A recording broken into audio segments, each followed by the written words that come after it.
తెలంగాణలో సంచలనం సృష్టించిన ఫోన్ ట్యాపింగ్ కేసులో ప్రణీత్రావు బెయిల్ పిటిషన్ పై నాంపల్లి కోర్టు విచారణ జరిపింది. ప్రణీత్రావు బెయిల్ పిటిషన్ పై కౌంటర్ దాఖలుకు పోలీసులు సమయం కోరారు. దీంతో బెయిల్ పిటిషన్ ను ఈ నెల 10కి నాంపల్లి కోర్టు వాయిదా వేసింది.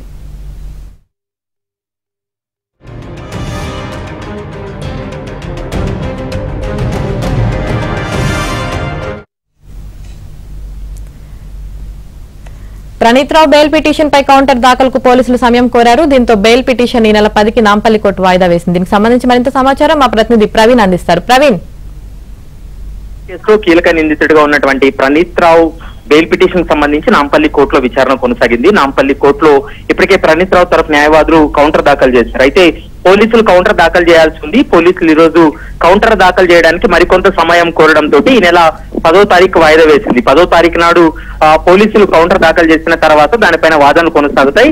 ఇరు వాదనలు విన్న తర్వాత కోర్టు బెయిల్ పిటిషన్ కు సంబంధించి ఎలాంటి నిర్ణయం తీసుకోబోతుంది అనేది మాత్రం మనకు ఒక క్లారిటీ వచ్చేటువంటి అవకాశం అయితే కనపడుతుంది. ఇప్పటికే ప్రణీత్రావు రెండోసారి నాంపల్లి కోర్టును ఆశ్రయించడం జరిగింది. మొదటిసారి బెయిల్ పిటిషన్ దాఖలు చేసినటువంటి సమయంలో కూడా ఇప్పుడు కేసు ఇన్వెస్టిగేషన్ లో ఉంది కాబట్టి ఈ పరిస్థితుల్లో బెయిల్ మంజూరు చేస్తే కొన్ని సాక్ష్యాధారాలు తారుమారు చేసే అవకాశం ఉంటుంది కాబట్టి బెయిల్ మంజూరు చేయవద్దంటూ కూడా నాంపల్లి కోర్టులో పోలీసుల తరపున పబ్లిక్ ప్రాసిక్యూటర్ తన వాదన వినిపించాడు. దీంతో ప్రణీత్రావు యొక్క బెయిల్ పిటిషన్ మొదటిసారిగా డిస్మిస్ చేసింది.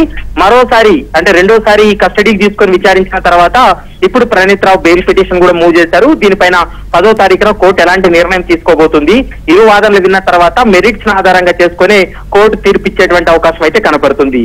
Yamini, right, thank you Praveen.